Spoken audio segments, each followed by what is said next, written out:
Сегодня утром адвокат Мурат Мусаев, который занимается делом Максима Галкина о гибели израильского бизнесмена Арака Майяма, обнародовал самые печальные перспективы, которые ждут Максима Александровича, если его вина будет доказана. В Израиле предусмотрена смертная казнь, но только в том случае, если преступление было совершено на религиозной почве, сообщает адвокат Максима Галкина. Если вина Максима будет доказана, ему может грозить от 7 до 15 лет лишения свободы. Но это самый крайний случай, которого мы постараемся не допустить, говорит Мурат Мусаев. Есть второй вариант развития событий, говорит адвокат.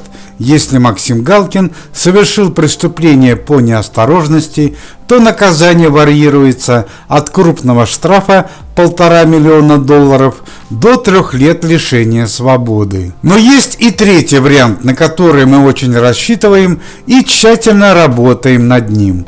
Максим Галкин не совершал преступления и не имеет к смерти Арака Майяма никакого отношения. В этом случае Максим Александрович может отделаться денежным штрафом и выйти на свободу. Напомним, что сегодня пошел уже 7-й день, как Максим Галкин находится под стражей. Супруга пародиста Алла Борисовна Пугачева, которая, кстати, сегодня отмечает 73-й день рождения, находится в одной из больниц города Тель-Авив с диагнозом гипертонический криз. Сегодня Максима Галкина навестили родители погибшего Арака Майяма. Супружеская пара сильно сдала после гибели сына, однако с Галкиным они разговаривали спокойно и даже миролюбиво. Стали известны слова отца Арака Майяма, обращенные к Максиму Александровичу. «Максим, поверьте, мы не желаем вам зла.